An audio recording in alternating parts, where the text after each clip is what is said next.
Hai mayam, mayam punama igi channel da taramok chari mayam ngasi di anoba video ma puraga lae mayam ngasi gi video sinane mayam pak koi be video idoni mayam pak se Silchar da Kanchanpur pak ena anoba ma hange ba mayam ado GM ge dum kamai tauge na mafam du budi khangde ba kai da noina do lambi se jia thira chatoi ne ba ndo singa kiam la pe do mayam igi video da dum mayam na chaning ba le ga su igi video se jenga ga mafam da sum khang ba ngam gani duna mayam jeng view full watch to view igi video se mafam da jawra ga ching da ne na tai ba video da dum YouTube ta su khra jenga ba ina ne mafam da to hai phet mo ma di khang e do su thira mi on da hang ga chatoi ne ba ado mafam se yamna phajai hanging tree hanging house ka do tree house ka do lai na hai ba adoidi waterfall ke ga myam sari sim gat le na di tari ba do mong do jeng ge khoi su ado mayam su koining ba le ga di ai gi video si ga lambi khang da bo ga su lambi tak cha ra ga mayam asine do a jaro ga mu mayam cheng halake mayam si ga na mu rangkhari point do gai toroga la ga mu national highway gi rom da mu hai jali ne ba ko ji national highway rom dai toroga doi Kanchanpur chatpham dai toroga chatoi ne ba mayam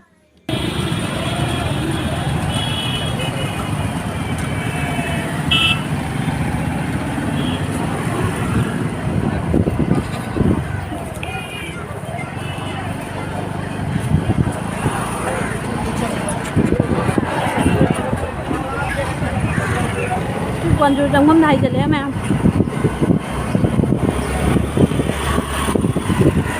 đi đâu thế ạ mày pass mà thắt lại đấy quên cho tôi xin nó chỉ mà cái đấy chùm đi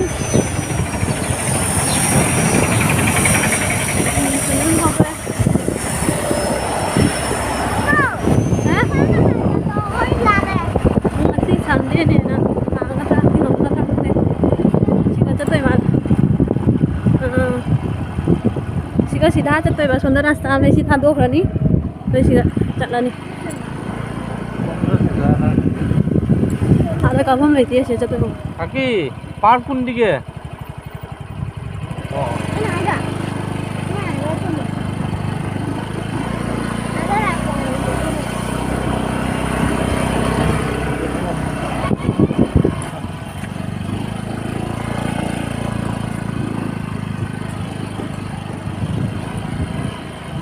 Aku rasa nih juga. Maninya. Bukan juga. Tapi dosi maninya. Kau dah sih. Ini ada yang kami di kumpulan hewan. Karo ya baik. Karo ni? Mana kau?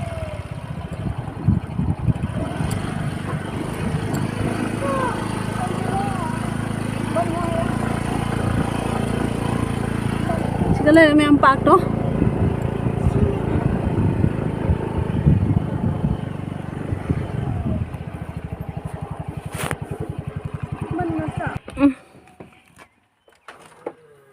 Kia hàng một cùng thế này mấy em đi xe mà không thế xin mà thắc chỉ có bạc đi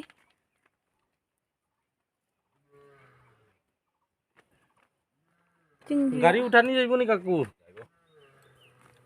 কোন দিকে উঠাইতাম এই দিকে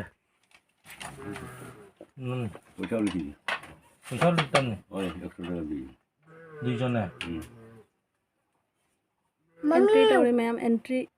Mami ngiu. Mami ngan number ka? Ay tara. mayam sanda da dine kano tawi pung taru kiduga taru tare kiduga ban oye aduna ayuki baro pung drama thoi dagi nungdang gi pung sanda gi pung tara da pung tare phau bone tare ni pan phau papa ma sa su ka kha khare matang wa re potha si matang potha si tu lo cha si hang de onha ni makha da luong ni ko onha na mayam jengo sika se jengo mayam jang ke mayam da view se jam phajaba khoi gi photo ke ka kamning ba khale ga su phajaba photo ka pa ya ni mum che siu ro ba mayam chika law ne jamu hai ne lem tong ka than na munu thalong anu ma thon thalong anu mayam si jeng mayam igi jumne ba ko ado lem ton ka jala na siga mong se jam thati na सब फजा ना दौड़ दना मुंह से ma'am सिका लागा वा बसे खरा ꯐꯔꯦ ꯍꯧꯖꯤꯛ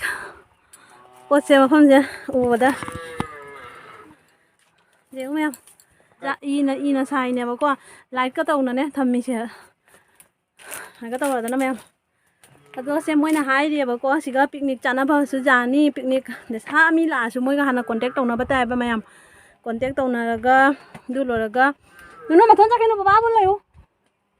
ꯀꯟꯇꯦꯛ ꯇꯧꯅꯔꯒꯅꯦ ꯑꯗꯨ ꯂꯣꯏꯔꯒ ꯂꯥꯛꯄ ꯇꯥꯕ ꯃꯤ ꯀꯌꯥ ꯂꯥꯛꯇꯣꯏꯅꯣ ꯀꯔꯤꯅꯣ ꯍꯥꯏꯗꯣ ꯎꯔꯕ ꯃꯌꯥꯝ ꯃꯄꯥꯟꯒꯤ ꯚ꯭ꯌꯨꯁꯦ ꯌꯦꯡꯉꯣ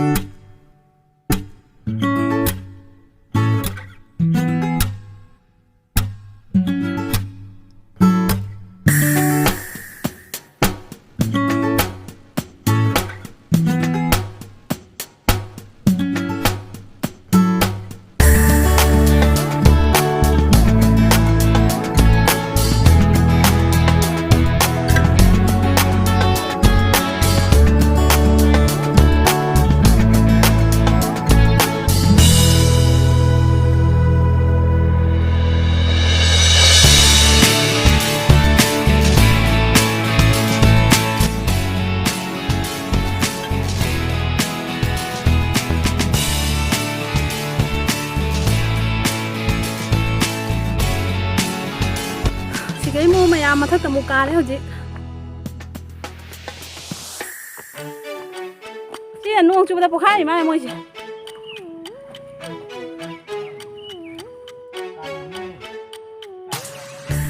thora kanu siga chu maya hojik dai sanam bada moi nuông chu bada pokhai ri ba ma le ba ko siga na maya yam phajana nga ka thami ne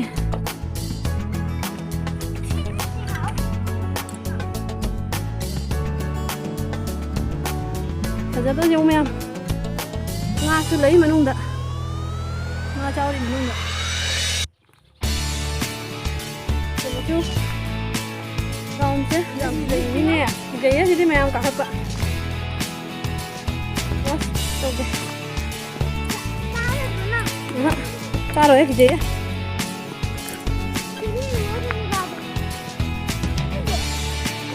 waru se thing ayam da sân nậu là kem đốt thành ra luôn đi qua rồi ạ em udah pasti bột trà nó thầm gì vào đều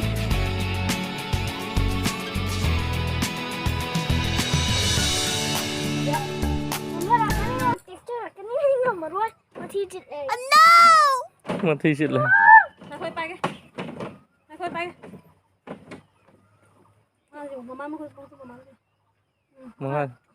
Ama saya tu super. Berapa pak? Ada nama? Nangga kan gua. Ayam. Sino deh. Wow, nazara sih nunu. Dia mau semai nama kamu. Ayam kau hi dah ni. Sini makan dah sih. Sini jangan ayam. Kung hino. Ayah halo kung ke, ayah kung henang belum kah gitu kan? Hi dah ni. Kijai ni tree house ka ba? Mayam. Asam ngai ngasi idi interesting oiba park se jam chatti na interesting ni siga Silchar da manung da siga tai leite si park se swai to bose ado mayam amuk ta di siga lakpiu family puna kagi noi di sumba park se ko atai di angang singi sanabong khonabong kari ga mayam dum bai park ni ko si sina akoi gi jamna keno oiba ne ba ko yam bajana moina to ga siem ba se si sing si di mayam amuk ta chu jeng bam di thoi family tawna enjoy tawni mayam su soidana do mayam lakpi ba taragadi juice kari kara soidana paina pu lao adu gaidi moina sise thami sina ne ko mayam asigagi waterfall ohan ngane na ne saba loidre ba moise asigagi waterfall tahan ngane na thamini se waterfall ohan doi ba du a da makhada thada doi ba ising ne jam bhaja doi ni na jara se mayam adi makha da ju tree house lai ne moisa asiga ka le mapa macha di ama kumthara kanu photo nongge chang dole pu photo nongge yengo mama da aha ai nu pa manung da lai mem nang ka gi nu mi pha gi ni ai chu ka khat ke mem Sidi kafam jam na kaino ni safety ni hi dudi khara safety oi dia se swang ka ni ha mua rồi mày wow ha mayam khuphaja sidi ba ha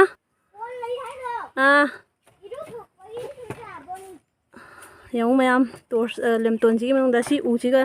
ti house se mi ne si u si ne doi son dei u si ne masa u mayam na si mi ko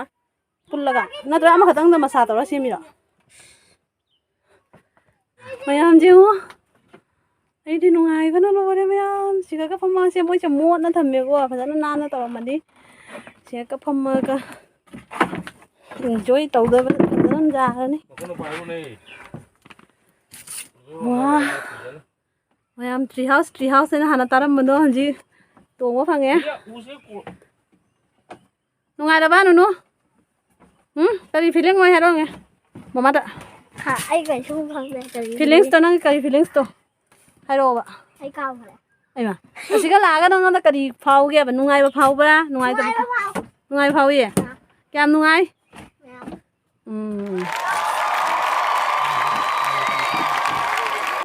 Papa mà ra mà khá là cũng người mà khá là hao giềng anh em ấy chắc kia xí cái này là mày xí cái uga đó mà thật tạ rồi nó tree house tụi cái hơi xí cái cũng mà ní ôi anh giá dâu rồi đấy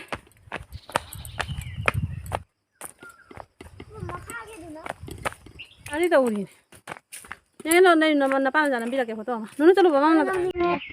nó vào mà ta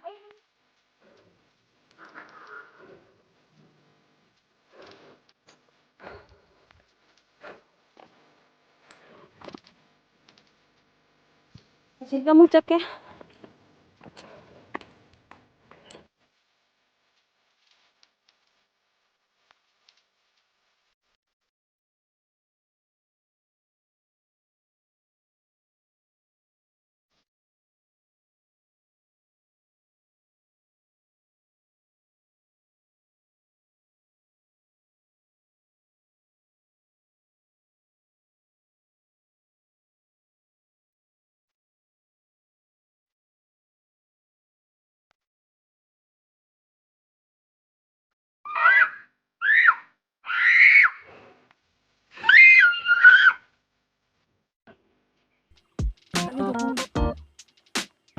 mayam koi ba loi re wa man na se phami ko nga tang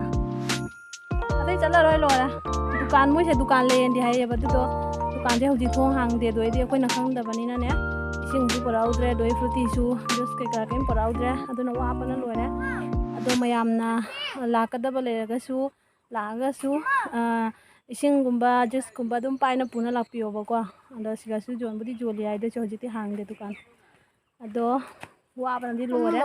ado su ai ko ado di mayam moi gi se aya mana ne ko park soi ba dui ma thakta picnic ki spot ne ba ya mana picnic chana ba ado di picnic chana di nungai na ko mafam se moi na khan na jum sa san thami se siga dum cha ba khot pa ja ra ni ado picnic chana ga da ba ora ga na dum new year gum ba di gum da ne doi di kha kun đi new year da ka dum la ga chana di nungai ni jang hati na mafam se kai gi noi di nu sa sa su udum kai ka le ya ba pura khali kana taw na wa ba do oi roi jum kai ka le bani na jum kai ka le bani na adune ado mayam ai gi video se nungai ba ta di mayam like subscribe to san bira mo asini mayam ado ko na mu jum da hala ga mu na si mayam apa ma cha se lai se o cha ma na tre mani se ka tok ne hai kem jau ta bani apa ma cha se ma cha nu pa se rum ga cha ma na bani adoi ma cha nu pa se na ne ma pa gi acting tau tau chat li ba bye bye fish fish se hang ge mayam da se ore mayam fish lai se nó xí gì đâu fish later lai lai la chalo